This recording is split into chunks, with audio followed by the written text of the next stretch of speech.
ক্যারিয়ারের শেষ ইনিংসে ডন ব্র্যাডম্যান 4 রান করলে টেস্টে তার গড় হতো 100, কিন্তু বিদায়ী টেস্টে এই কিংবদন্তি এরিক হলিসের বলে বোল্ড হন 0 রানে।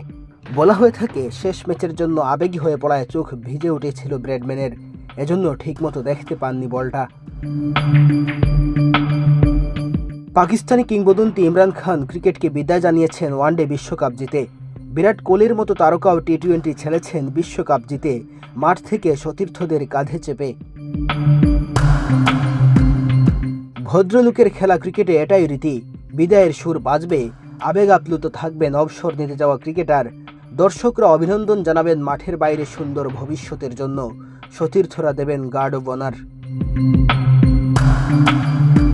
প্রায় সব দেশে এই রীতি দেখা গেলেও বাংলাদেশের ক্রিকেটারদের সেই সৌভাগ্য খুব একটা হয় না।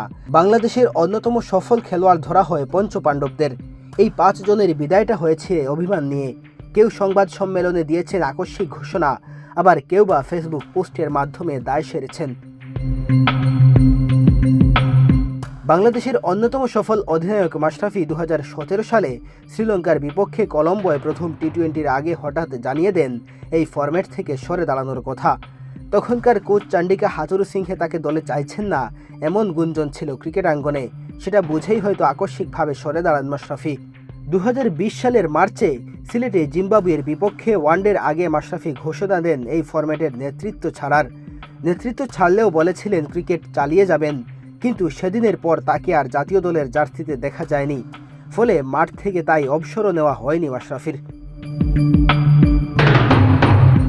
2022 সালে টি-20 এশিয়া কাপের পর সামাজিক যোগাযোগ মাধ্যমে এই ফরম্যাটের আন্তর্জাতিক ক্রিকেট থেকে অবসরের ঘোষণা দিয়েছিলেন মুশফিকুর রহিম। সেই পোস্টে তিনি লিখেছিলেন, বাংলাদেশের হয়ে অন্য 2 সংস্করণে মনোযোগ দেওয়ার জন্যই টি-20 থেকে সরে দাঁড়িয়েছেন, কিন্তু গত বিপিএলে মুশফিক সংবাদ সম্মেলনে বলেন বাধ্য হয়ে টি-20 থেকে অবসর নিয়েছেন তিনি। 2020 সালের ফেব্রুয়ারিতে পাকিস্তানের বিপক্ষে টেস্ট খেলে এই ফরম্যাট থেকে বাদ পড়েন মাহমুদুল্লাহ। প্রায় 17 মাস পর ফেরেন জিম্বাবুয়ের বিপক্ষে সিরিজে। বিসিবির সঙ্গে কোনো আলোচনা না করে হারারে টেস্টের মাঝখানে ড্রেসিং রুমে সতীর্থদের জানিয়ে দিয়েছিলেন এই ফরম্যাটে আর খেলবেন না তিনি। আনুষ্ঠানিক ঘোষণা না দিলেও হারারে টেস্টেই সতীর্থরা বিদায়ী গার্ড অব অনার দেন তাকে। এরপর গত বছরের অক্টোবরে ভারতের বিপক্ষে তৃতীয় ও শেষ টি-20 ম্যাচ খেলতে নামার আগে অবসরের ঘোষণা দেন তিনি।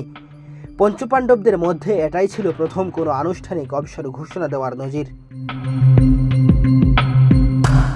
2022 সালের জানুয়ারিতে তামিম জানান 6 মাস আন্তর্জাতিক টি-20 না খেলার কথা। এই ছুটির মাঝেই সে বছরের জুলাইয়ে ফেসবুকে টি-20 ছাড়ার আনুষ্ঠানিক ঘোষণা দিয়ে তামিম লিখেছিলেন, আন্তর্জাতিক টি-20তে আজ থেকে তাকে যেন অবসরপ্রাপ্ত হিসেবে বিবেচনা করা হয়। 2023 সালের জুলাইয়ে আবার অভিমানে নাটকীয়ভাবে অবসর নিয়ে ফেলেন সব ধরনের ক্রিকেট থেকে। পরে তৎকালীন প্রধানমন্ত্রী শেখ হাসিনার সঙ্গে দেখা করে সিদ্ধান্ত নেন ফেরার, তবে ছেড়ে দিয়েছিলেন নেতৃত্ব। 1 ম্যাচ খেলার পর আবার আন্তর্জাতিক ক্রিকেট থেকে নিজেকে সরিয়ে নেন, বিশ্বকাপ দল থেকেও নিজেকে সরিয়ে রাখেন। সবশেষ গতকাল আবারও ফেসবুকে ঘোষণা দিলেন তিনি আর আন্তর্জাতিক ক্রিকেটে ফিরছেন না। পঞ্চপাণ্ডবদের সবার বিদায় হয়েছে মাঠের বাইরে থেকে। শুধু মাহমুদুল্লাহ রিয়াদের বিষয়টা ছিল কিছুটা ভিন্ন।